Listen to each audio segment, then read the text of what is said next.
మీరు గమనిస్తున్నారో లేదో, ఏ వాక్యాలైతే నేను పంచుకుంటున్నానో దానికి ఒక థీమ్ ఉంది. ఒక టాపిక్ ఉంది.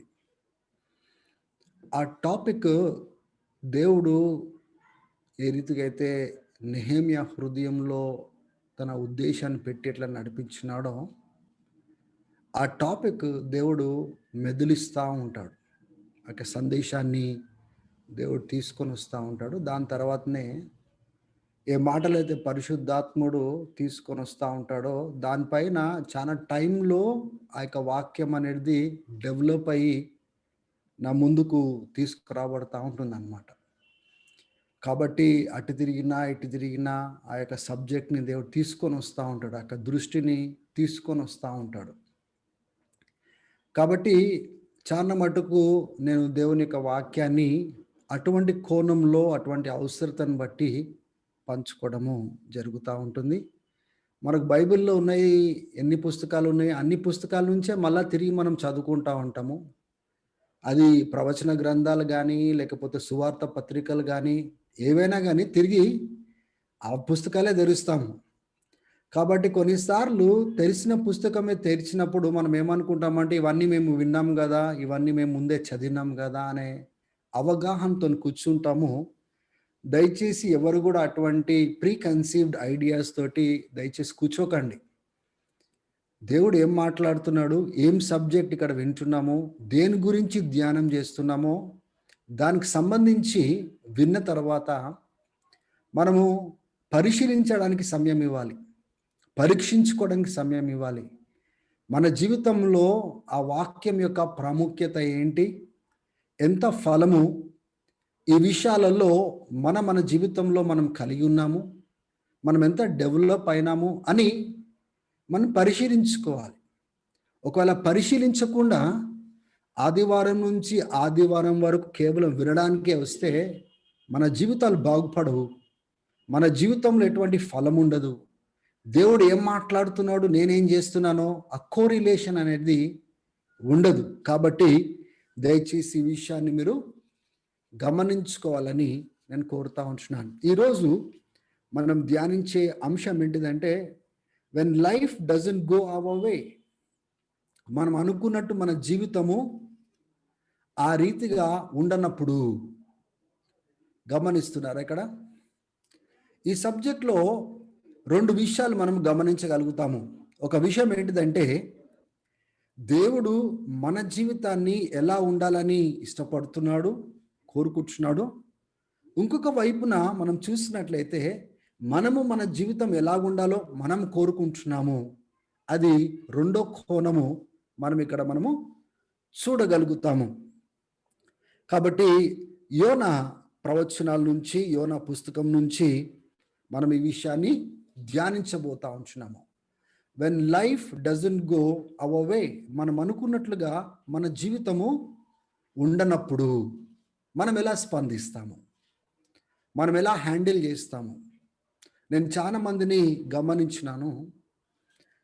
చాలా మందితో కౌన్సిలింగ్‌లో గడుపుతున్నప్పుడు వాళ్ళు మాట్లాడిన మాటలు ఏంటిదంటే, దేవుడు నాకేం చేసినాడు? దేవుడు నా పక్షంన ఏం చేసినాడు? నేను అడిగింది దేవుడు ఇవ్వలేదు. నా ప్రార్థన దేవుడు వినలేదు. నేను కోరినట్లుగా, నేను అనుకున్నట్లుగా దేవుడు కార్యాలు చేయలేదు.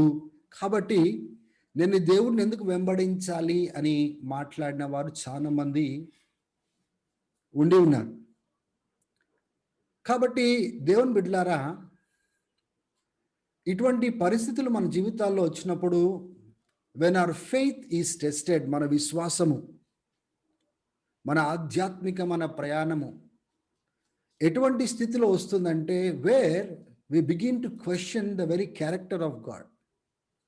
దేవుని యొక్క క్యారెక్టర్‌ని, దేవుని యొక్క గుణగణాల్ని, దేవుని యొక్క మంచితనాన్ని ప్రశ్నించే ఒక సందర్భము మన జీవితాలలో వస్తూ ఉంటుంది.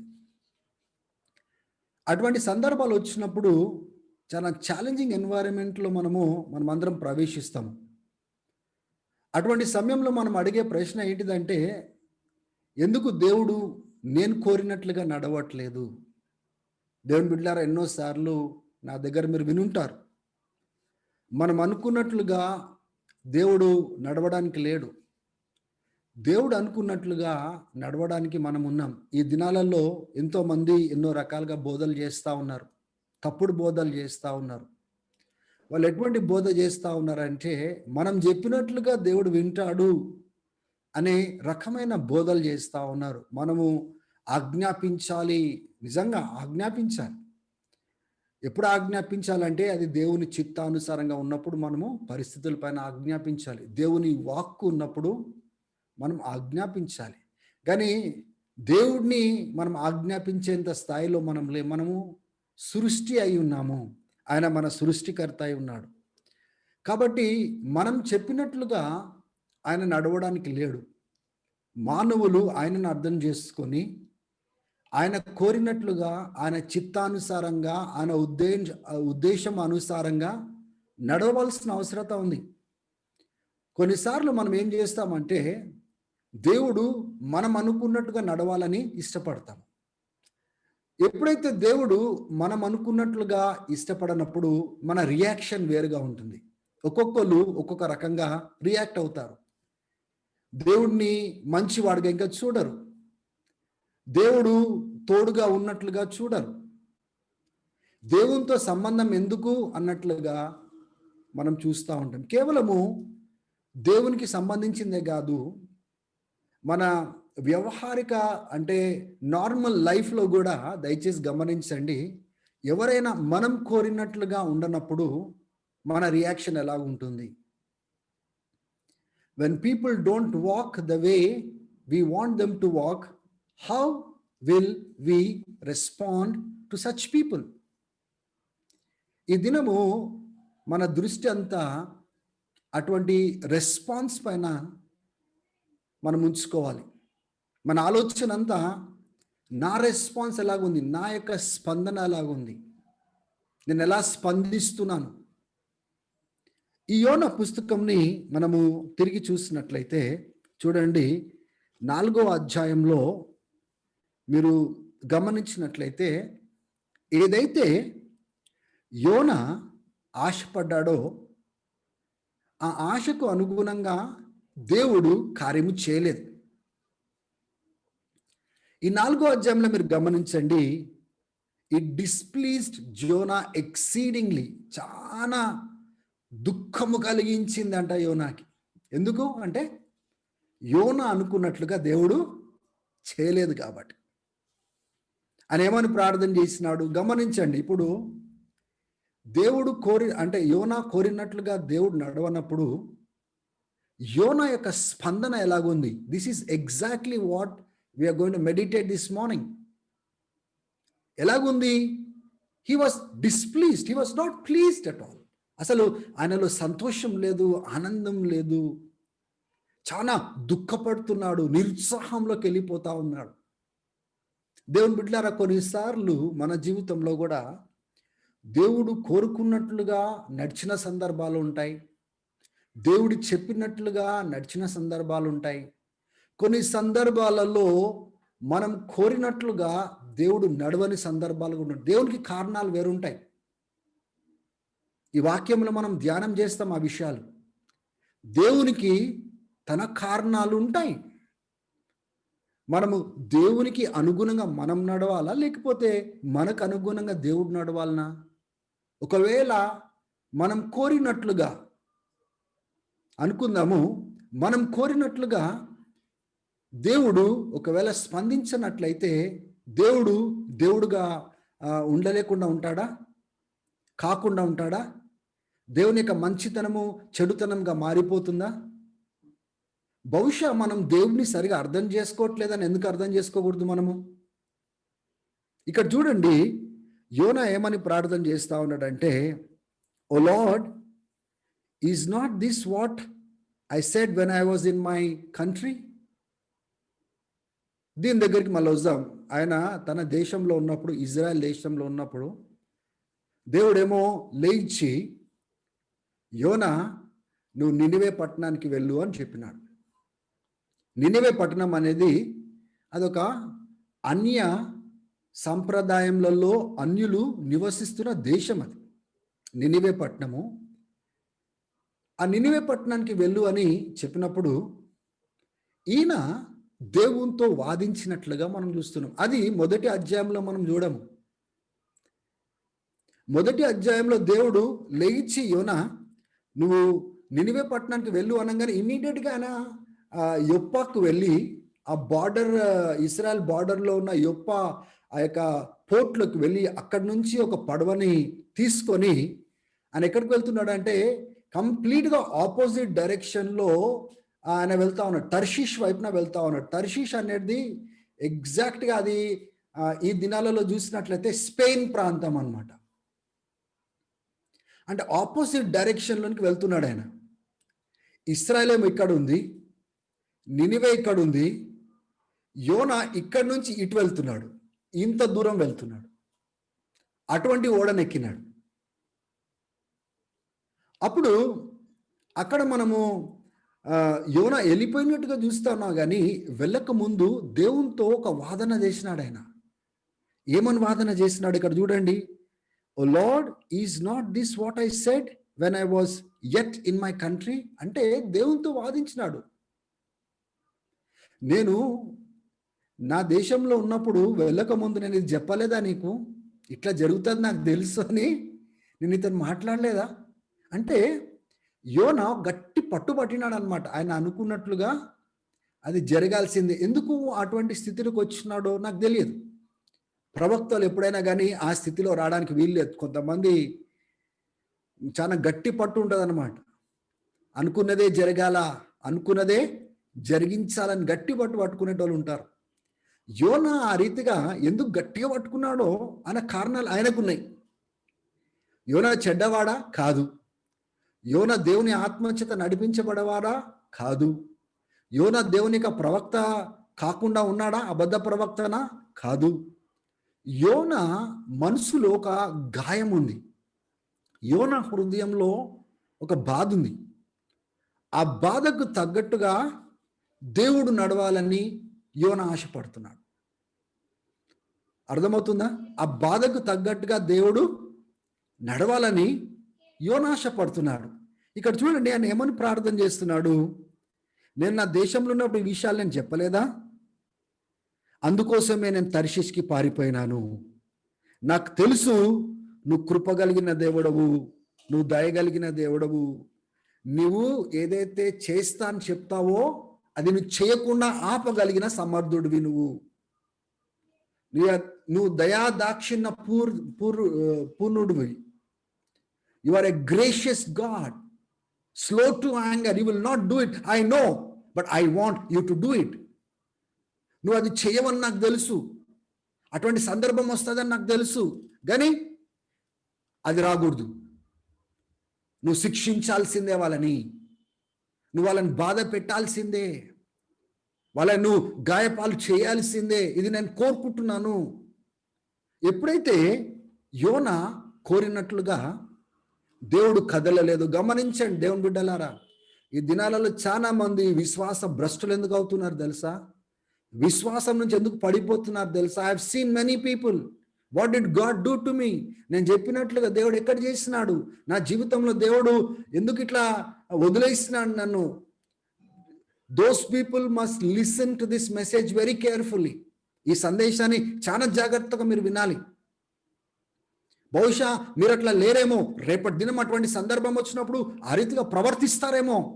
బహుశా దేవుడు దానికోసము మనతో మాట్లాడుతున్నాడేమో. ఇక్కడ ఏమని ప్రార్థన చేస్తున్నాడు? కాబట్టి అంటే ఎన్నో రీజన్స్ ఇచ్చినాడు.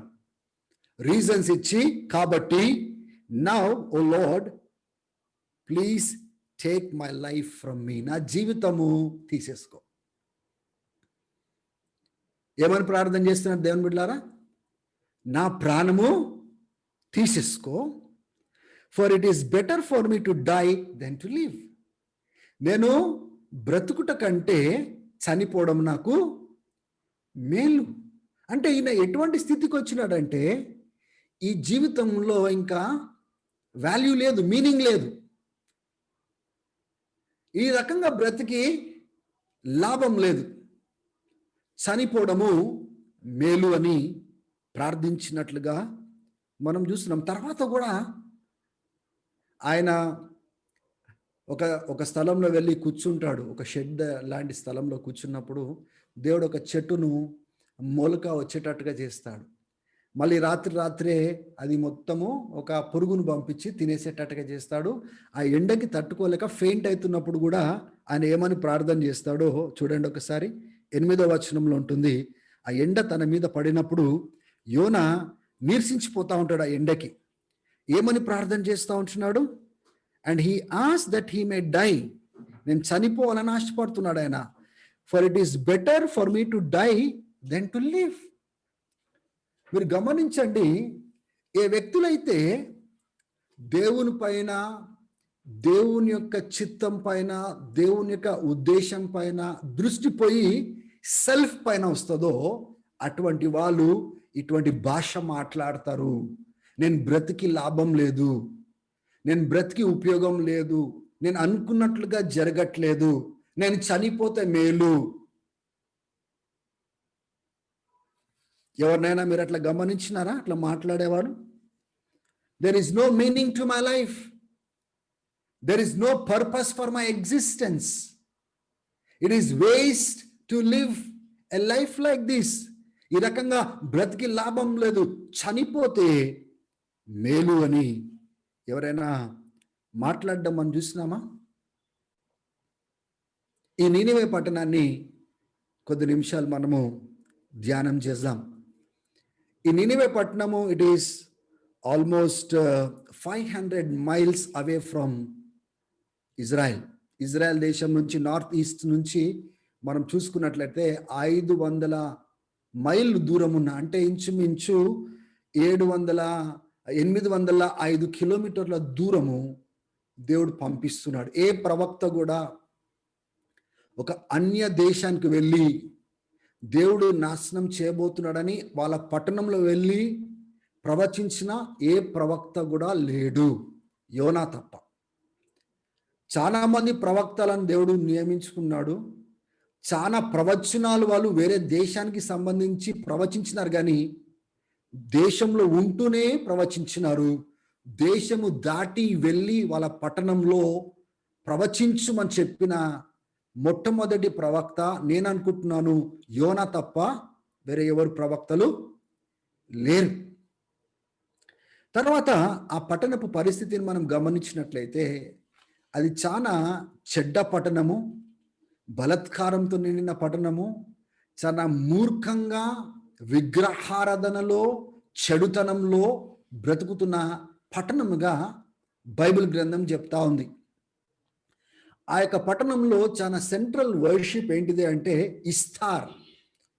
ఇస్తార్ దేవతను, ఫర్టిలిటీ గాడెస్, అంటే పిల్లలు పుట్టే ఆ దేవత అన్నమాట, ఫర్టిలిటీ. ఆ దేవతను చాలా ఆరాధిస్తారు. ఆ దేవతనే కాదు, ఇంకొక దేవత పేరు నాన్షి. ఆమె ఒక చాప దేవత అన్నమాట. ఆ దేవతను కొల్చే వాళ్ళు. తర్వాత మనము బైబిల్ గ్రంథంలో, మనము రాజుల గ్రంథంలో మనం చూస్తాము దాగోను అనే దేవతను మనం చూస్తాము. దాగోన్ అనే దేవతను మనం చూస్తాము. ఆ దాగోన్ యొక్క దేవత ఎవరు అంటే సగం మనిషి సగం చాప. సో వీళ్ళు చాలా భయంకరమైన విగ్రహారాధనలో బ్రతికేవారు. అదే కాకుండా వీళ్ళ యొక్క గతపు చరిత్రను మనం చూసుకున్నట్లయితే వీళ్ళు ఇక దేవుని బిడ్డలకు విరుద్ధంగా చాలా ఏమంటారంటే అన్యాయంగా కష్టపెట్టేవారుగా, బాధ పెట్టేవారుగా ఉన్న సందర్భాలు కూడా మనము చూస్తూ ఉన్నాం. ఈ యొక్క పట్టణాన్ని స్థాపించింది ఎవరంటే ఆదికాండము 10వ అధ్యాయంలో 11వ వచనంలో ఒక వ్యక్తి పేరు మనకు కనబడుతుంది, నిమ్రోదు అని. ఒక హంటర్, ఆయన హంటింగ్ చేసేవాడు. ఆ హంటర్ ఆయన పట్టణాన్ని స్థాపించినట్లుగా చూస్తూ ఉన్నాము. ఆయన మూలంగానే ఆ టవర్ ఆఫ్ బేబిల్, ఆ బేబిల్ పట్టణాన్ని వాళ్ళందరూ మేము కలిసి కడదాము అని వాళ్ళు అందరూ పూనుకొని వస్తున్నప్పుడు దేవుడు ఏం చేస్తాడంటే వాళ్ళందరినీ చెదరగొట్టేస్తాడు. భాషలుగా విభజింపచేసి వేరే భాషలు వాళ్ళలో వచ్చేటట్టుగా చేసి వాళ్ళలో ఐక్యత లేకుండా దేవుడు స్ప్రెడ్ చేస్తాడు. కానీ సూత్రధారుడు ఎవరు అంటే నిమ్రోదు. అది అసూరు ప్రాంతంలో, అసూరు దేశంలో ఈ యొక్క నినివే పట్టణం అనేది it was a capital city. చాలా పెద్ద పట్టణం, అది చాలా చిన్న పట్టణం కాదండి. ఈ యోనా గ్రంథంలో మీరు చూడండి, ఒక ఎడ్జ్ నుంచి ఇంకో ఎడ్జ్కి ఆ పట్టణం లోపల వెళ్ళడానికి ఆల్మోస్ట్ 60 మైల్స్, 60 మైళ్ళు దూరము మనం చూస్తూ ఉంటున్నాము. 3 దినాలు పట్టేది. అంటే సిటీ ఎంత పెద్దగా ఉందో ఒకసారి ఆలోచన చేయండి. చాలా పెద్ద పట్టణం అది.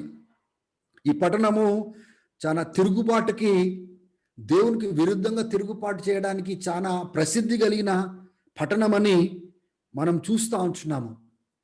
ఈ యోనా కాలంలో ఏమో ఈ పట్టణాన్ని దేవుడు కాపాడినాడు. తర్వాత వీళ్ళు మరలా అదే చెడుతంలో పడిపోయినప్పుడు నహూం అనే ప్రవక్త ప్రవచించినాడు.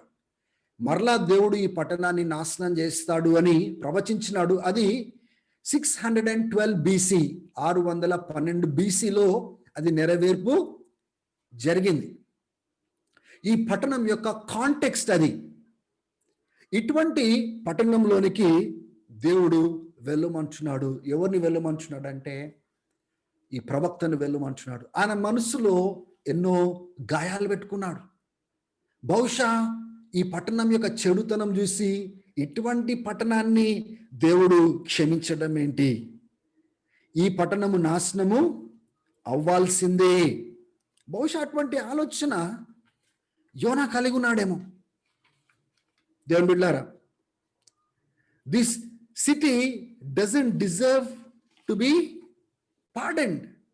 ఈ పట్టణానికి క్షమాపణ లేదు. ఇక ఒకవైపున అది కలిగి ఉన్నాడు, రెండోది దేవుని యొక్క నేచర్తో నేను రీకన్సైల్ కాలేకపోతున్నాడు. దేవుని యొక్క స్వభావముతోటి దేవుడు కృప కలిగిన వాడు, దయ కలిగిన వాడు, కనికరభూతుడు. ఒకవేళ పశ్చాత్తాపడితే చేయవలసింది చేయకుండా ఆపేస్తాడు. ఆయనకు నచ్చలేదు ఆ విషయం. దేవుని బిడ్డలారా, నీకు నచ్చితే ఏంటిది, నచ్చకపోతే ఏంటిది? దేవుడు మారతాడా? దేవుని యొక్క గుణగణాలు మారతాయా? ఆయనకు నచ్చని విషయం ఏంటిదంటే he did not like God to be God. ఇప్పుడు దేవుడు ప్రేమ కలిగిన వాడు, క్షమాహృదయం కలిగిన వాడు, కనికరం కలిగిన వాడు, ఆయన క్షమించేస్తాడు అనే విషయము ఆయనకు నచ్చలేదు. బహుశా ఈయన అనుకున్నట్లుగా దేవుడు చేయడు అనే అవగాహనతో ఆయన ఏం చేసినాడు తెలుసా? ఇమ్మీడియట్గా ఇదొద్దు అని ఆయన దేవుని సన్నిధి నుంచి పారిపోయాను అని మనం చూస్తున్నాము. ఎవడైతే ఆయన నినివే పట్టణానికి వెక్కాలనో ఆయన తర్షీష్కు వెళ్ళి ఓడనెక్కి పారిపోతున్నాడు. ఎట్లా పారిపోతున్నాడంటే, నేను చచ్చిపోయినా పర్వాలేదు, నేను ఎక్కడికే వేరే దేశానికి వెళ్ళిపోయినా, దేశ దిమ్మరిగా ఎక్కడికైనా వెళ్ళిపోయినా పర్వాలేదు, కానీ నినివే పట్టణం మాత్రము కాపాడబడడానికి వీల్లేదు. నేను అక్కడికి వెళ్ళినాను అనుకో, వాళ్ళు వింటారు, వింటే విశ్వసిస్తారు, విశ్వసించి ప్రార్థన చేస్తే దేవుడు క్షమిస్తాడు. అదేదో అక్కడికి పోకుండా నేను తప్పించుకున్నట్లయితే వాళ్ళు వినరు, వినకపోతే దేవుడు తప్పకుండా శిక్షిస్తాడేమో అనే ఆలోచనతో బాగా ఆలోచించినట్టున్నాడు యోనా, పారిపోయాడు. దేవుని బిడ్డలారా, మన మనసులో ఏదైతే మనము గాయం పెట్టుకొని ఆ గాయానికి తగ్గట్టుగా దేవుడు నడవాలని కోరుకోవడము కరెక్ట్ విషయం కాదు. కొంతమంది దేవుడిని ఒత్తిడి చేస్తారు. వాళ్ళకి అర్థం కాని విషయం ఏంటిదంటే, God is not driven by our self. మన సెల్ఫ్ మనం అనుకున్నట్లుగా దేవుడు కదిలి రాడు.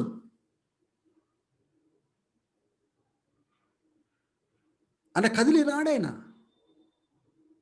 బహుశా నీ యొక్క గాయాన్ని అర్థం చేసుకుంటాడేమో, నీ పరిస్థితిని అర్థం చేసుకుంటాడేమో, కానీ నువ్వు అనుకున్నట్టుగా ఆయన నడిచేవాడు కాదైనా. రాజులకు రాజు అయినా, ప్రభులకు ప్రభు అయినా, సృష్టికర్త అయినా, ఆయన మహిమ కలిగిన దేవుడు. ఆయన చెప్పినట్లుగా మనం నడవాలనా? మనం అనుకున్నట్లుగా ఆయన నడవాలనా? నువ్వు దేవుడిని ఒత్తిడిలోకి తీసుకొచ్చి నువ్వు చేస్తావా లేదా, చేస్తావా లేదా, చేస్తావా లేదా? ఒకవేళ దేవుడు నేను చేయను, అది నా చిత్తంలో లేదు, నా ఉద్దేశం కాదని దేవుడు ఒకవేళ మౌనిగా ఉన్నట్లయితే ఈ దేవుడితో నాకు సంబంధం లేదు.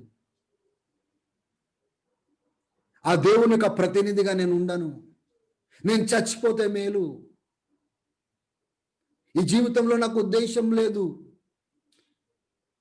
ఈ జీవితంలో నాకు విలువ లేదు, నేను బ్రతికి లాభం లేదని మాట్లాడేవారు చాలా మంది కనబడతా ఉంటారు. దేవుని బిడ్డలారా, మన యొక్క సెల్ఫ్, సొంతము, దానికి అంత చోటు మనం ఇవ్వవలసిన అవసరత మనకి లేదు. ఇప్పుడు గమనించండి, యోనా యొక్క తప్పుడి అభిప్రాయం, బిలీఫ్, నమ్మకము ఎక్కడి వరకు దారితీస్తా ఉందంటే, ఈ తప్పుడు అభిప్రాయము నేను చనిపోతే మేలు అనే స్థాయి వరకు తీసుకొని వెళ్తా ఉంది. గమనించండి, ఎవరైనా కానీ అటువంటి స్థాయిలో వెళ్తున్నారు అంటే మొట్టమొదటిగా కౌంటర్ చేయవలసిన విషయం ఏంటిదంటే, వాట్ డు యు బిలీవ్? మీరు ఏం నమ్ముతున్నారు? దేవుని విషయంలో మీరు ఏం నమ్ముతున్నారు? ఈ పరిస్థితులకు సంబంధించింది ఏం నమ్ముతున్నారు?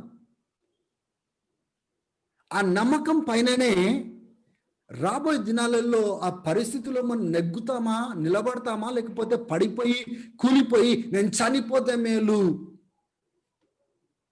బైబిల్ గ్రంథంలో ఇంకొక ప్రవక్త కూడా మనకు కనబడతాడు, ఏలియా. ఆయన కర్మేల్ పర్వతం పైన ఎన్నో వందల మంది అబద్ధ ప్రవక్తలను హతము చేయడానికి దేవుడు వాడుకున్నాడు.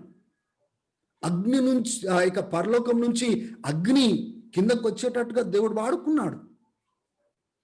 శక్తివంతంగా, రోషంగా, నీ దేవుడు గొప్పవాడా, నా దేవుడు గొప్పవాడా అని నిలబడి సవాల్ చేసిన వాడు మరుసటి దినంన జెజబేలు చంపుతాను నేను అని వార్త పంపించినప్పుడు పారిపోతాడు. ఆయన భయపడి పారిపోతాడు. ఎన్నో దినాలు అరణ్యంలో ప్రయాణం చేస్తాడు. 40 దినాలు ప్రయాణం చేస్తాడు. అక్కడికి ప్రయాణం చేసుకొని వెళ్ళిన తర్వాత దేవుడు ఒక మెల్లటి స్వరంతో మాట్లాడుతూ ఉంటాడు, ఏలియా ఇక్కడేం చేస్తా ఉన్నావు? నువ్వు ఇక్కడేం చేస్తా ఉన్నావు అంటే ఆయన ఏమంటావు తెలుసా? అయ్యా, నేను ఏ ప్రవక్తల కంటే పితరుల కంటే నేను శ్రేష్ఠుడిని నేను కాదు, వేస్ట్, నేను ఒక ఫెయిలియర్ని, నేను చచ్చిపోతే మేలు, నేను చచ్చిపోతే మేలు అని ప్రార్థన చేస్తా ఉన్నాడు. దేవుని బిడ్డలారా, మీ జీవితంలో, నా జీవితంలో అటువంటి పరిస్థితి రాదని అనుకోకండి. తప్పకుండా వస్తుంది. ఎందుకు అంటే మీరు దేవునికి ఇవ్వవలసిన ప్రాముఖ్యత, దేవుని యొక్క ఉద్దేశానికి ఇవ్వాల్సిన ప్రాముఖ్యత, దేవుని యొక్క ఆలోచనకి ఇవ్వాల్సిన ప్రాముఖ్యత మీరు దేనికి ఇస్తున్నారు? మీ సెల్ఫ్కి ఇస్తున్నారు. తప్పకుండా వస్తుంది అది. ఈరోజు కాకపోయినా రేపటి దినం అటువంటి పరిస్థితి వస్తుంది. ఇప్పుడు గమనించండి, మీరు ఈయన మొట్టమొదటిగా ఏ స్థానంలో అయితే ఉండాలో ఆ స్థానాన్ని పోగొట్టుకున్నాడు. Displaced, wrongly placed. ఆయన ఇశ్రాయేల్ దేశం నుంచి నినివే పట్టణానికి వెళ్ళాలి, దేవుని సన్నిధితో నడవాలి, దేవునితో పాటు నడవాలి. ఈ వ్యక్తి ఇప్పుడు దేవుడినే వదిలేస్తున్నాడు, దేవుని యొక్క సన్నిధి నుంచి పారిపోతున్నాడు. ఎవరైనా దేవుని సన్నిధి నుంచి పారిపోగలుగుతారా అండి? 139వ కీర్తనలో దేవుడు మనకు అర్థం చేయించడానికి అక్కడ పెట్టిన చక్కని వాక్యం ఏంటిదంటే, ప్రభువా, నీ ఆత్మ నుంచి నేను ఎక్కడికి పారిపోగలను? నువ్వు సముద్రపు దిగంతంలో పోయినా నువ్వు అక్కడ ఉంటావు, ఆకాశంలో ఉన్నతమైన స్థానంలో పోయినప్పుడు అక్కడ ఉంటావు, ఎక్కడికి వెళ్ళినా అక్కడ నువ్వు ఉంటావు ప్రభువా, నీ సన్నిధి నుంచి నేను ఎక్కడికి పారిపోగలను. బహుశా ఈ మాటలు మనకు మొదటి అధ్యాయంలో చూస్తాం కదా, దేవుని సన్నిధి నుంచి యోనా పారిపోయేను అని మనం చూస్తున్నాం కదా. బహుశా దేవుడు ఇశ్రాయేల్ దేశంలో ఉన్నప్పుడు ఏ స్థలంలో అయితే యోనా ఉండెనో అక్కడ ప్రత్యక్షత ఇచ్చినాడు. మోషేతోను కూడా దేవుడు మాట్లాడేటప్పుడు మేఘం రావడము, ఆ మేఘం నుంచి దేవుడు మాట్లాడడము, అటువంటి ఎన్కౌంటర్ జరిగేది. బహుశా అటువంటి ఎన్కౌంటర్ స్థలం నుంచి యోనా పారిపోయి ఉన్నాడేమో. కానీ ఆయన అర్థం చేసుకోవాల్సిన విషయం ఏంటిదంటే, దేవుడు సర్వమును ఎరిగినవాడు, అన్ని స్థలాలలో ఉన్నవాడు. నువ్వు ఎక్కడి నుంచి పారిపోగలుగుతావు? యోనకు అది తట్టలేదు అని అనుకున్నాడు. నేను దేవుడి నుంచి పారిపోతున్నానే, నేను దేవునికి దూరంగా వెళ్తున్నానే. దేవుని బిడ్డలారా, మీలో నాలో ఎవరైనా కానీ అటువంటి వారు ఉంటే దయచేసి ఈ వాక్యాన్ని జాగ్రత్తగా వినండి. ఒకవేళ యాక్సిడెంటల్గా ఈ యొక్క వాక్యాన్ని ఏదో ట్యూన్ చేసుకుంటూ యూట్యూబ్ ద్వారానో ఎక్కడో సడన్గా మీ ముందు వస్తుందేమో ఈ వాక్యము, జాగ్రత్తగా వినండి. నువ్వు దేవుడి నుంచి ఎక్కడికి పారిపోలేవు. నువ్వు పారిపోతున్నావు అనుకుంటున్నావేమో కానీ పారిపోలేవు. నువ్వు ఎక్కడెక్కడికి వెళ్తావో అక్కడ అన్ని పక్కనే ఉంటాడు ఆయన. యోనాని మీరు గమనించండి. ఆయన ఓడ ఎక్కితే ఓడలో దేవుడు ఉన్నాడు. అక్కడ వదిలేసినాడా? లేదు, సముద్రపు తరంగాల్ని లేపినాడు దేవుడు. ఆ సముద్రంలో ఆ తరంగాలు లేచినప్పుడు ఇది ఎవరి ద్వారా జరిగింది అని తెలుసుకోవడానికి ప్రయత్నం చేస్తే యోనా ద్వారా జరిగిందని తెలుసుకున్న వెంటనే ఏం చేస్తే ఈ యొక్క సమస్య పరిష్కరించబడుతుంది అని యోనాను అడిగినప్పుడు యోనా అంటాడు, తీసిన నీళ్ళలో బారేయండి, పీడా పోతుంది, ఈ సముద్రపు తరంగాలు ఆగిపోతాయి, నేను చచ్చిపోతేనే జరుగుతుంది, ఇది నాకు తెలిసి ఇది నా మూలంగానే పుట్టింది అంటాడు ఆయన. ఆయనకు తెలుసు అది. దేవుడు సముద్రాన్ని తాకడం స్టార్ట్ చేసినాడని తెలుసు. చనిపోయినాడా? లేదు. ఒక చేపను దేవుడు పంపించినాడు. ఆ చేప మింగేటట్టుగా అపాయింట్ చేసింది కూడా ఆయననే. ఆ చేప అరుగుదల ఆపేసింది కూడా దేవుడే. ఆ చేపను కక్కేటట్టుగా చేసింది కూడా దేవుడే. ఎక్కడికి పారిపోయినాడు ఆయన? ఎక్కడైతే కక్కినాడో అక్కడ కూడా ఉన్నాడు దేవుడు. మరలా లెగు అంటాడు దేవుడు. ఆ చేప కడుపులో ప్రార్థన చేసినప్పుడు కూడా ప్రార్థన విన్నాడు. ఎప్పుడైనా గమనించిండా మీరు? సముద్రం ఎంత పెద్దగా ఉంటుంది, ఆ సముద్రం లోపల తిమింగనాలు, ఏమంటారు, వేల్స్ ఎంత పెద్దగా ఉంటాయి, అవి ఎంత లోపలికి వెళ్తాయి. యోనా అటువంటి స్థలంలో తిరుగుతా ఉన్నాడు, కింద భూమి మీద, సముద్రంలో, నీళ్ళలో. అక్కడ లేడా దేవుడు? అక్కడ చేసిన ప్రార్థన ఎట్లా విన్నాడు దేవుడు? 2వ అధ్యాయం అంతా అదే ప్రార్థన. మరి అని ఎట్లా పశ్చాత్తాపడ్డాడు, ఎట్లా బాధపడుతూ ప్రార్థన చేస్తున్నాడు, ఆ ప్రార్థన అంతా 2వ అధ్యాయంలో చూస్తున్నాం. అది ఎక్కడ తెలుసా? సముద్రం ఎంత పెద్దగా ఉంటుంది, ఆ సముద్రపు దిగంతంలో ఆ చేప పోతా ఉంటే అక్కడ చేసిన ప్రార్థన విన్నాడంటే దేవుడు ఎక్కడున్నాడు? యోనాతోనే ఉన్నాడు. ఎవరైనా తప్పించుకోగలరా? దేవుని బిడ్డలారా, కొన్నిసార్లు మనం అనుకున్నట్లుగా దేవుడు నడవనప్పుడు, కార్యాలు చేయనప్పుడు దేవుడిని వదిలించుకొని పోవడానికి చాలా మంది ప్రయత్నం చేస్తారు. పిచ్చోళ్ళారా, అది మీ పిచ్చితనం కాదు తప్ప దేవుని పిచ్చితనం కాదు. అది మీ నిర్ణయం తప్ప వేరే కారణాలు ఇంకా వేరే ఏం లేవు. It is your own foolishness that you want to leave God. దేవుని వదిలేద్దామని, దేవునికి దూరంగా వెళ్ళిపోదామని, దేవుని సన్నిధిని విడిచిపెట్టి వెళ్ళిపోదాం, ఇక నాకు సంబంధం లేదని వెళ్ళిపోవడము, అది నీ పిచ్చితనమని ఈ ఉదయకాల సమయంలో గమనించాలి. హల్లెలూయా. నువ్వు తప్పించుకోనికి ప్రయత్నం చేస్తావు, కానీ ఇంకో విషయం కూడా గమనించండి, తప్పించుకోలేవు అని కూడా గమనించండి. తప్పించుకోవడానికి ప్రయత్నం చేయొచ్చు కొంతమంది దొంగలు, తప్పించుకోవడానికి ప్రయత్నం చేస్తారు కానీ దొరికిపోతారు. పర్టికులర్గా దేవుడు ఏర్పాటు చేసుకున్న వాళ్ళు, దేవుడు పిలుచుకున్న వాళ్ళు, నువ్వు ఎంత పరిగెత్తు, ఎక్కడ నిన్ను పట్టుకోవాలి అక్కడ పట్టుకుంటాడు. ఏలియాతను కూడా దేవుడు ఆయన పరిగెత్తేటప్పుడు పట్టుకోలేదు. ఎంత దూరం పరిగెత్తుతావు, పరిగెత్తు అని వదిలేసినాడు ఆయన. 40 దినాలు రాత్రి అనక పగలనక ప్రయాణం చేస్తూ ఉన్నాడు, పోతా ఉన్నాడు, ప్రయాణం చేస్తూ ఉన్నాడు, వెళ్తా ఉన్నాడు, ప్రయాణం చేస్తూ ఉన్నాడు.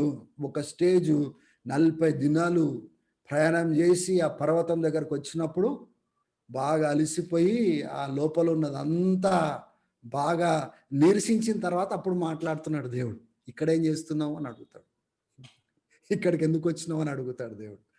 హల్లెలూయా, దేవునికి స్తోత్రం. మొట్టమొదటిగా మనం గమనించవలసిన విషయం ఏంటిదంటే, ఆయన తప్పుడు ఆలోచన, ఆయన అనుకున్నట్టు జరగాల అనే తలంపు ఆయనని ఎటువంటి స్థాయికి తీసుకొని వెళ్తుందంటే దేవుని సన్నిధినే విడిచిపెట్టేటట్టుగా చేస్తూ ఉంది. ఆ తప్పుడు ఆలోచన దేవుని సన్నిధిని విడిచిపెట్టడమే కాదు, ఒక ప్రవక్త జీవితాన్ని పక్కన పారేసి పరిగెత్తేటట్టుగా చేస్తూ ఉంది. Is a profit of God. ఆయన దేవుని చేత ఏర్పాటు చేయబడినవాడు, దేవుని చేత పిలువబడినవాడు.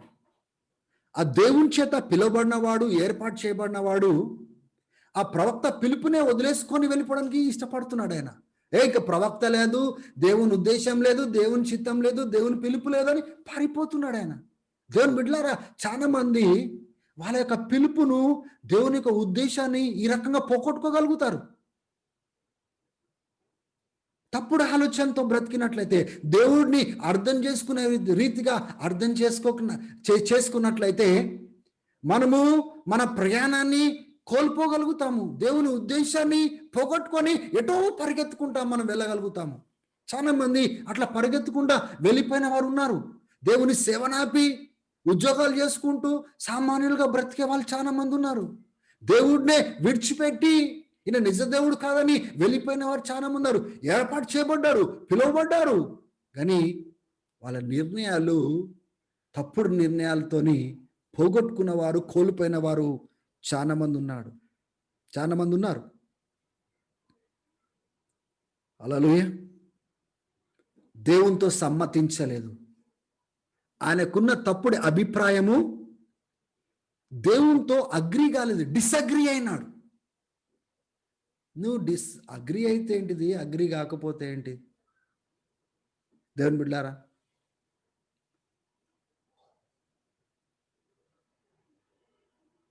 ఆయన సమ్మతించలేదు.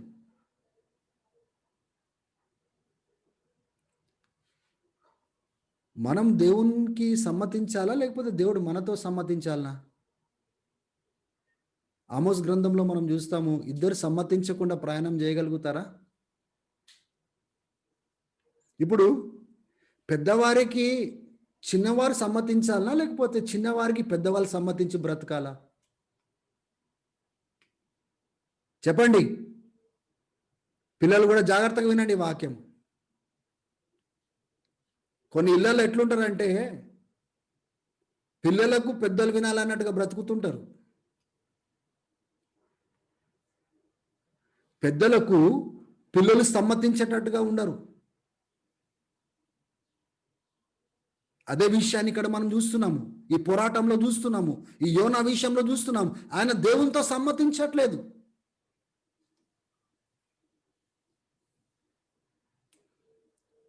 గమనించండి, 2వ అధ్యాయం మనం వచ్చినప్పుడు మీరు ఎంతమంది అర్థం చేసుకుంటున్నా నాకు తెలియదు, కానీ this a wonderful things that God is showing to us this morning. 2వ అధ్యాయంలో మీరు గమనించండి, ఆయన పశ్చాత్తాపపడతాడు, తన ప్రాణం నిమిత్తమై ప్రార్థన చేస్తాడు, అలసి సొలిసిపోయి ప్రార్థన చేస్తాడు, దేవా కాపాడు ప్రభువా అని ప్రార్థన చేస్తాడు. ఆయనకు అర్థమైపోయింది, చావాలనుకున్నా చావట్లేదు. ఇప్పుడు ఏమని ప్రార్థన చేస్తున్నాడు? విడిపించు ప్రభువా అని ప్రార్థన చేస్తున్నాడు. కానీ గమనించండి, ఈ 2వ అధ్యాయంలో తన ప్రాణం కోసం ప్రార్థన చేసినాడు, కానీ ప్రార్థన చేసి వెళ్ళడానికి సిద్ధపడ్డాడు, కానీ తన ఆలోచనను మార్చుకోలేదు, ఆ బిలీఫ్ సిస్టమ్ని మార్చుకోలేదు. అరే బ్రదర్, మీరు ఎట్లా చెప్పగలుగుతారు అంటే, మీరు గమనించండి, ఆ పట్టణమంతా వెళ్ళి ప్రకటిస్తాడు. ప్రకటించిన తర్వాత మూలకు కూర్చొని ఈ పట్టణం పరిస్థితి ఏం కాబోతుందో అని ఎదురు చూస్తూ ఉంటాడు ఆయన. ఈ పట్టణం నాశనం కావాలి అని ఎదురు చూస్తుంటాడు ఆయన. సహోదరులారా, ఆయన దేవుని చేత అద్భుతంగా విడిపించబడినప్పటికీ ఆయన యొక్క ఆలోచన విధానం మారలే. ఇంకా సేమ్ ఎక్స్పెక్టేషన్ కలిగి ఉన్నాడు. ఈ పట్టణం నాశనం అయితే బాగుండని దూరంగా వెళ్ళి కూర్చొని ఈ పట్టణము నాశనం కావాలని ఎదురు చూస్తా ఉన్నాడు. దేవుని బిడ్డలారా, he never got in line with the will of God, in the heart of God. వెళ్ళాడు, రిలక్టెంట్ గా వెళ్ళాడు. లోబడ్డాడు. ప్రకటించినాడు. ఏమని ప్రకటించినాడు? 40 దినాలలో దేవుడు ఈ యొక్క పట్టణాన్ని నాశనం చేయబోతున్నాడు, తలక్రిందులు చేయబోతున్నాడు అని ప్రకటించినాడు. మీరు గమనించండి, 4వ అధ్యాయంలో మీరు చూసినట్లయితే మూలకు కూర్చొని ఆయన ఎదురు చూస్తా ఉన్నాడు. ఏమని ఎదురు చూస్తున్నాడు తెలుసా? ఎంతకాలం ఎదురు చూస్తుంటాడు చెప్పండి? నేను అనుకుంటున్నాను ఆయన 40 days ఎదురు చూస్తుంటాడు ఆయన. ఎందుకంటే ఆయన ప్రకటించిన సందేశం ఏంటి? 40 దినాలు తర్వాత దేవుడి పట్టణాన్ని నాశనం. He is waiting there to see when this city will be destroyed. ఇక్కడ దేవుని యొక్క కనికరంతో సంబంధం లేదు, దేవుని యొక్క జాలితో సంబంధం లేదు. వీళ్ళు కూడా దేవుని బిడ్డలే, పాపంలో ఉన్న వాళ్ళు. వీళ్ళకి ఒక అవకాశం ఇద్దాము. ఈ దినము పెద్ద స్ట్రగుల్ మన జీవితంలో, క్రైస్తవులలో ఉన్న పెద్ద స్ట్రగుల్ ఇదే. మనము వీఆర్ నాట్ లైక్ గాడ్. మనం దేవుడిలాగా అటువంటి నేచర్ కలిగిన వాళ్ళం కాదు. మనల్ని బాధ పెట్టేవారు ఎప్పుడు నాశనం అవుతారా అని ఎదురు చూస్తాము, ఎప్పుడు వాళ్ళ కాలు ఇరుగుతుందా అని చూస్తాము. దేవుడు వాళ్ళని ఎప్పుడు శిక్షించాలని యోనా కూర్చున్నట్టుగా అక్కడ మనం కూర్చొని ఎదురు చూస్తూ ఉంటాము. వాళ్ళు ఎప్పుడు నాశనం కావాలా. దేవుని బిడ్డలారా, ఈ దినము నా పోరాటం చెప్తున్నా నేను. ఈ దినము మన పోరాటం చెప్తున్నాను. ఏం తెలుసా? We have not arrived with that kind of nature. అటువంటి నేచర్ మనలో రావాలని తపన మనం చూపెట్టాలా. ఒకళ్ళు నాశనం కావాలి. సహోదరులారా, ఒకళ్ళు నాశనం కోరేటోడివి నీవు నేను, వాళ్ళకు ఉపకారం ఎలా చేయగలుగుతాము? వాళ్ళకి ఎలా పరిచర్య చేయగలుగుతాము? దేవుని యొక్క మంచితనాన్ని ఎలా బోధించగలుగుతాము? దేవుడు యోగ్యులకు పోయి ప్రకటించమన్నాడా, లేకపోతే అయోగ్యులకు ప్రకటించమన్నాడా? శత్రువులను ప్రేమించమన్నాడా, ఎవరిని ప్రేమించమన్నాడు? నేను దూషించే వారికి మంచి చేయమన్నాడా, దీవించమన్నాడా? ఏంటి ఈ విషయాన్ని క్రైస్తవులు ఎందుకు అర్థం చేసుకోలేకపోతున్నారు? ద్వేషము ద్వేషము ద్వేషము నాశనం అయిపోవాలా. ఎందుకంటే నాకు నచ్చలేదు, నాకు ఇష్టంగా లేరు వాళ్ళు. ఏదో రోజు దేవుడు వాళ్ళకు బుద్ధి చెప్పాలా, దేవుడు వాళ్ళని ఖండించాలా, దేవుడు వాళ్ళని నాశనం చేయాలి. కానీ అదే స్థలంలో అయ్యో దేవుడు వాళ్ళని కనికరించాలా, వాళ్ళ జీవితాలు మార్చాలా, వాళ్ళని రక్షించుకోవాలని ఎవరైనా ఆశపడతామా? ఆ టైంలో దేవుని వలె మనం స్పందించము, మన సెల్ఫీకి చోటునిస్తాం. ఎందుకు తెలుసా? వాళ్ళు ఇట్లా అన్నారు, వాళ్ళు ఇలా బిహేవ్ చేసినారు, ఇట్లా గాయం చేసినారు, అందుకోసమే నేను వాళ్ళ యొక్క నాశనాన్ని నేను కోరుతా ఉన్నాను. I'm right in expecting their punishment. వాళ్ళ యొక్క శిక్షను కోరుకోవడంలో తప్పేంటి? వాళ్ళు ఇది చేయలేదా? ఈ సంఘాన్ని ఇట్లా చేయలేదా? ఈ కుటుంబాన్ని ఇట్లా చేయలేదా? కోరుకోవడంలో తప్పేంటి? ఈ దినము తప్పేంటో మీకు అర్థమవుతుండొచ్చు ఈ యోనా పుస్తకం చదివేటప్పుడు. తప్పేంటి? దేవుని బిడ్డలారా, ఆ చివరి అధ్యాయంలో మీరు చూడండి, చివరి వచనంలో వీళ్ళందరూ నా బిడ్డలు కదా, 1,20,000 మంది ఇక్కడ ఉన్నారు. ఆ యొక్క క్యాటిల్ని చూడు, వాళ్ళ యొక్క పశువులను చూడు, వాళ్ళ నాశనం చేయడం నాకు సంతోషమా? దేవుని యొక్క కనికరం చూడండి, దేవుని యొక్క హృదయాన్ని చూడండి. ఏ పట్టణాన్ని అయితే దేవుడు కాపాడాలనుకుంటున్నాడో ఆ పట్టణం నాశనం కావాలని సేవకుడు కోరుతున్నాడు. మనం ఎటువంటి స్థాయిలో ఉన్నాము? అటువంటి స్థాయిలో మనం ఎదిగినామా? యోనా యొక్క మనస్తత్వం నుంచి దేవుని యొక్క మనస్తత్వం కలిగేంత ఎదిగినామా? ఈ దినము, ఈ పోరాటము మన జీవితంలో మనం కలుగున్నాం. రేపటి దినము హింస లెగుస్తుంది, చాలా మంది హింసించబడతారు, గాయపాలవుతారు, కొంతమంది ప్రాణాలు కూడా పోతాయి మన విశ్వాసం బట్టి. అప్పుడు మనం ఏం కోరుకుంటాము? దేవుడు వాళ్ళని ఎప్పుడు నాశనం చేస్తాడా? దేవుని బిడ్డలారా, అది దేవునికి వదిలేసేయండి. యేసు ప్రభు రెండో రాకడలో వచ్చినప్పుడు వాళ్ళని చూసుకుంటా అని చెప్పినాడు. దాని గురించి వదిలేయండి. వాళ్ళ నాశనం ఇక్కడ కోరకండి, వాళ్ళ రక్షణ కోరండి. వాళ్ళు మీరు చంపడానికి వచ్చినా కానీ వాళ్ళ దీవెన కోసం మీరు చూడండి, ప్రేమ చూపించండి, ప్రార్థన చేయండి. వాళ్ళ ఎడల మీరు ద్వేషం పెట్టుకోకండి. ఏ పేర్లైనా కానీ, యాంటీ క్రిస్టియన్ ఎలిమెంట్స్ ఏవైనా కానీ, don't be against them in your heart. ఇమ్మీడియట్గా మనం ఎట్లా తయారవుతామంటే యోనాలాగా తయారవుతాము. దేవా వాళ్ళని కాలి రగ్గొట్టు, వాళ్ళ నడ్డి రగ్గొట్టు, వాళ్ళ నిలది. దేవుని బిడ్డలారా, ఆ పని దేవుడు మనకు అప్పగించలేదు.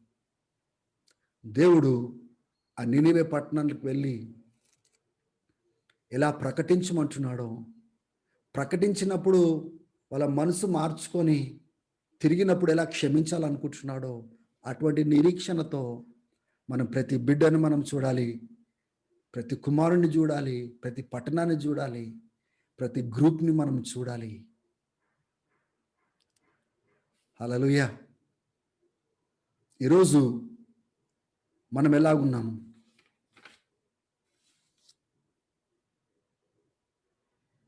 ఏ రీతిగా మనము మన జీవితాన్ని కట్టుకుంటా ఉన్నాము? ఎటువంటి వ్యక్తిగా మనం అయినాము ఈరోజు?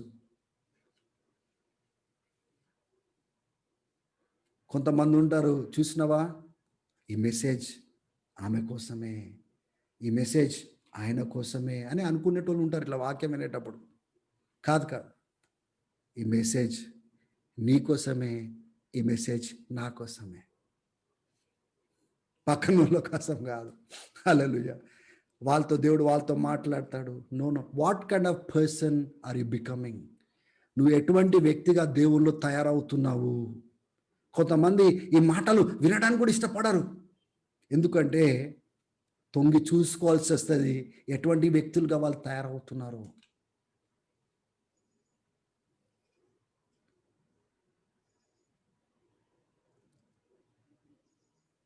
హల్లెలూయా. ఈ యొక్క సెల్ఫ్ తోటి అబ్సెస్డ్గా ఉన్నవాళ్ళు, అంటే బాగా సెల్ఫ్ చేత ఈడవబడుతూ నడిపించబడుతున్న వారి యొక్క లక్షణాలు ఎలాగుంటాయి తెలుసా? మొట్టమొదటిగా దేవుని సన్నిధులు నిలవడానికి ఇష్టపడరు వాళ్ళు. ఎందుకంటే అది బయటపడుతుంది కాబట్టి, ఎక్స్పోజ్ అవుతుంది కాబట్టి పారిపోతారు. రెండోది, వాళ్ళు అయిష్టంగా, ఎప్పుడు వాళ్ళలో సంతోషం ఉండదు, వాళ్ళలో అయిష్టత, కోపం కనబడుతుంటుంది. ఎందుకంటే వాళ్ళు అనుకున్నట్టు జరగలేదు కాబట్టి. యోనాలో మనం చూస్తున్నాం కదా, ఆయన అయిష్టత, కోపము, ప్రతి చిన్నదానికి ఆయన ఆయన కోపం కనబడుతూ ఉంది, ఆయన అయిష్టత కనబడుతూ ఉంది, దేవుడు ఇట్లా చేయలేదు అని.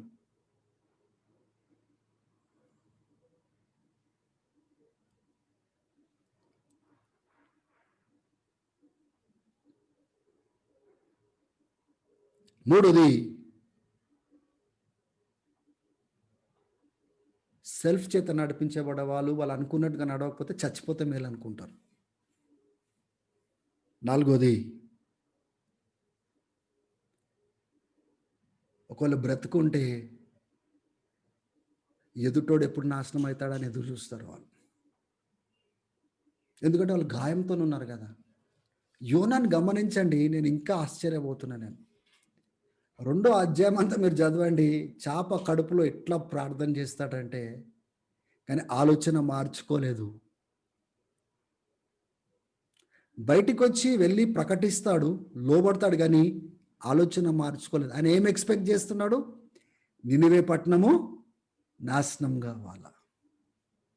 దేవుని బిడ్డలారా, ఎంత కాలము నీవు అనుకున్నట్టుగా నడవడానికి ప్రయత్నం చేస్తావు? దేవునికి అనుగుణంగా ఎప్పుడు వస్తావు? నువ్వు దేవుని ఆలోచన ప్రకారం ఎప్పుడు బ్రతకడానికి సమర్పించుకుంటావు? ఈ దినము నీవు నేను ప్రశ్నించుకోవాల్సిన అవసరం మనకుంది. అందుకోసమే ఈ వాక్యాన్ని మనం ధ్యానిస్తున్నాము. When life doesn't go the way I expect, నేను అనుకున్నట్లుగా నా జీవితం నడవకపోతే నా స్పందన ఎట్లా ఉంటుంది? నా దేవుని ఎడల వైఖరి ఎట్లా ఉంటుంది? నా నా ప్రజల ఎడల వైఖరి ఎట్లా ఉంటుంది? దేవుని బిడ్డలారా,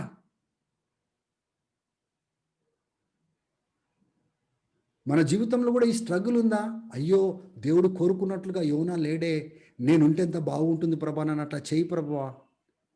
యోనాలాగా నేను ఆశపడకూడదు, యోనాలాగా నేను పోరాడకూడదు ప్రభువా, పారిపోకూడదు ప్రభువా, ఆ సొంతానికి అట్లా చోటు ఇవ్వకూడదు ప్రభువా. నేను నన్ను ఎంత గాయపాలు చేసిన ఇతరులను దీవించాలా, ఆశీర్వదించాలా, మంచి చేయాలా. నేను ఇదే చెప్తా మా ఇంట్లో కానీ, ఎవరికైనా కానీ, చర్చ్లో కానీ. ఎదుటోడు మనతో ఎట్లున్నా పర్వాలేదు, నీకు అవకాశం దొరికినప్పుడు వాళ్ళందరికీ మంచి చేయి. ఇంటికి వస్తే మంచిగా చూసి పంపించు, మంచి భోజనం పెట్టు. ఎందుకంటే దేవుడు రేపటి దినం మనల్ని అడిగేది ఏంటి తెలుసా? వాళ్ళు నీ ఎడల ఎట్లున్నారో కాదు, నువ్వు వారి ఎడల ఎలా ఉన్నావు. ఇప్పుడు కొత్తగా నేను బోధించట్లేదు ఈ విషయం మీ అందరికీ. I always use to tell you, when we stand before the throne of God, the first thing that God will ask us, బహుశా maybe second or third thing, ఆ సీక్వెన్స్లో ఎప్పుడు అడుగుతాడో తెలియదు కానీ, ఎదుటోడు నీ ఎడల ఎట్లా ఉన్నాడో అడగడాయన. ఎదుటోళ్ళు అట్లా ఉన్నప్పటికీ నీవు వాళ్ళతో ఎలాగున్నావు, నీ ప్రవర్తన ఎలాగుంది, నీ స్పందన ఎలాగుంది, నీ నేచర్ ఎలాగుండే. ఈరోజు అటువంటి చేదు కలిగి మనం ఉన్నామా? చేదుతో ప్రవర్తిస్తున్నామా? ఆ చేదును మనం తీసేసుకోవాల్సిన అవసరం మనకు. ఎందుకంటే ఆ చేదు కలిగిన వాళ్ళు ఎప్పుడు మేలు చేయలేరు, ఆశీర్వాదాన్ని కోరలేరు. గాయం పైననే దృష్టి పెట్టుకున్న వాళ్ళు ఇతరులకు ఆశీర్వాదకరంగా ఉండలేరు, దీవెనకరంగా ఉండలేరు. దేవుని బిడ్డలారా, ఈ ఉదయకాల సమయంలో మనల్ని మనము పరీక్షించుకుందాం. చాలా 3 శ్రేష్టమైన హైలైట్స్ మనం ఈ యొక్క పుస్తకంలో చూస్తాము. ఆ 3 హైలైట్స్ ఏంటిదంటే, మొట్టమొదటిగా the nature of God, the great nature of God. దేవుని యొక్క గొప్ప శ్రేష్టమైన, మనుషుల యొక్క ఆలోచనకు మించిన గ్రేట్ నేచర్ ఆఫ్ గాడ్. ఇంత విగ్రహారాధనలో, ఇంత చెడుతనంలో, ఇంత పాపంలో తిరుగుబాటుతనం కలిగిన వారి యొక్క ఎడల దేవుడు కలిగిన కనికరం, concern, the nature of God. That is one highlight we can see in this book. రెండోది, ఇంకొక హైలైట్ మనం ఏం చూస్తున్నామంటే, దేవుని ఉద్దేశ ప్రకారం పిలువబడిన వారిని దేవుడు ఎట్లా డిసిప్లిన్ చేస్తాడో, లైన్లోకి తీసుకొస్తాడో అది మనం చూస్తాము. కాన్స్టెంట్గా చాప్టర్ 1 నుంచి చాప్టర్ 4 వరకు దేవుడు యోనాను వదలలేదు. ఆయన పరిసరాలను తాకుతూనే ఉన్నాడు, తన జీవితాన్ని తాకుతూనే ఉన్నాడు. ఎందుకు అంటే తిరిగి లైన్లోకి తీసుకురావడానికి. దేవుని బిడ్డలారా, మీరు నేను దేవుని యొక్క ఉద్దేశ విషయంలో లైన్లో రాకపోతే దేవుడు మీ పరిసరాలను తాకడం మొదలు పెడతాడన్న సంగతిని జ్ఞాపకం పెట్టుకోండి. He will not leave you. ఒకసారి చేతులైతే ఆమని చెప్పండి. హల్లెలూయా. అమ్మో, చాలా కష్టమైన దానికి ఆమెను చెప్పిస్తున్నాడు బ్రదర్ అనుకుంటున్నారా? వదలడు మిమ్మల్ని. It's a good message. హల్లెలూయా. ఏమేమో మెసేజ్లు వింటూ ఉంటారు యూట్యూబ్లలో, టీవీలలో పెట్టుకొని. ఇటువంటి మెసేజ్ మనం వినము. What is a good message? That God will not leave you till you come in line with his purpose. నువ్వు లోబడే వరకు, లొంగే వరకు నీ ఎంట పడుతూనే ఉంటాడు ఆయన. నువ్వు ఓడ ఎక్కేటప్పుడు ఆయన అక్కడ కూర్చొని ఉంటాడు. ఆ అమరంలో పోయి దాచుకొని మంచి యోన ఎట్లా నిద్రపోయినాడో తెలుసు. సముద్రపు తరంగాలు లేచి ఓడ కూలిపోతున్న సమయంలో కూడా డీప్ స్లీప్లో ఉన్నాడు. ఏమైతే ఏమైనా చచ్చిపోయినా పర్వాలేదు, మంచి నిద్రపోతున్నాడు ఆయన. అక్కడ కూడా దేవుడు ఉన్నాడు. ఆ నీళ్ళలో పడేసేటప్పుడు కూడా దేవుడు ఉన్నాడు. ఆ చేప మింగేటప్పుడు కూడా దేవుడు ఉన్నాడు. చేప కడుపులో కూడా దేవుడు అక్కడ పక్కనే ఉన్నాడు, ఎక్కడ పోలేదు. బయట కక్కేటప్పుడు దేవుడు ఉన్నాడు. తిరిగి ఆ పట్టణంలో నడిచేటప్పుడు కూడా దేవుడే ఆ వాక్కులు నోట్లో పెట్టి మాట్లాడిపించినాడు. ఆ మూలకు పోయి కూర్చున్న 40 దినాలు ఎప్పుడు శిక్షిస్తాడని ఎదురు చూస్తున్నాడు చూడు, అక్కడ కూడా పోయినాడు దేవుడు.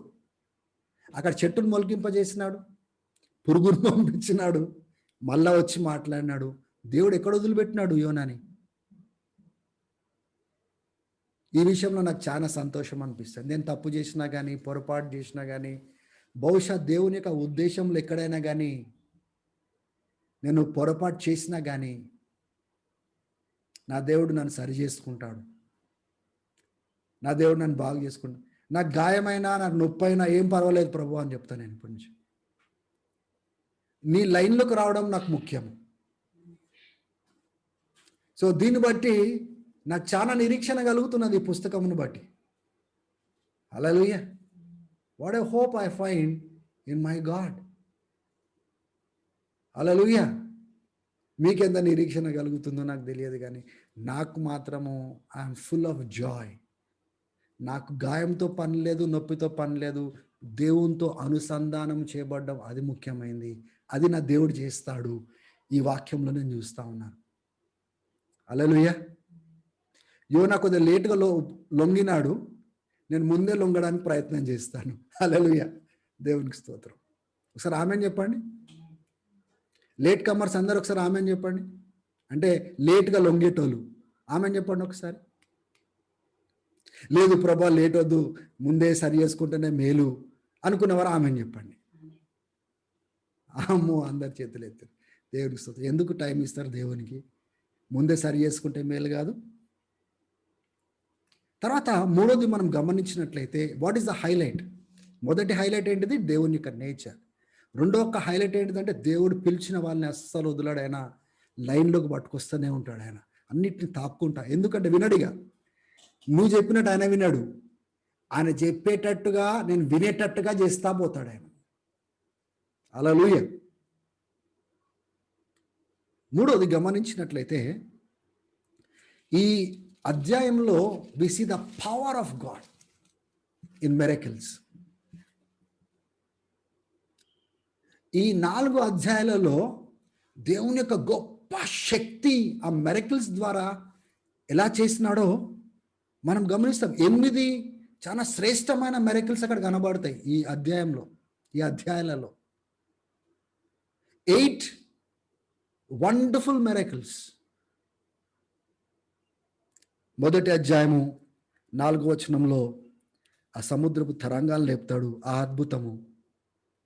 మొదటి అధ్యాయము 7వ వచనము, చిట్టి లేసినప్పుడు ఆయన పేరు పడేటట్టుగా దేవుడు చేస్తాడు, అదొక అద్భుతము. ఆ లేచిన తరంగాల్ని యేసు ప్రభు ఇట్లా ఒక మాటతో ఇట్లా ఆపుతాడో, ఆపేసే అద్భుతము. చేపను అపాయింట్ చేయడము, మింగించడము, వామిట్ చేసే అద్భుతము. That is also miracle of God.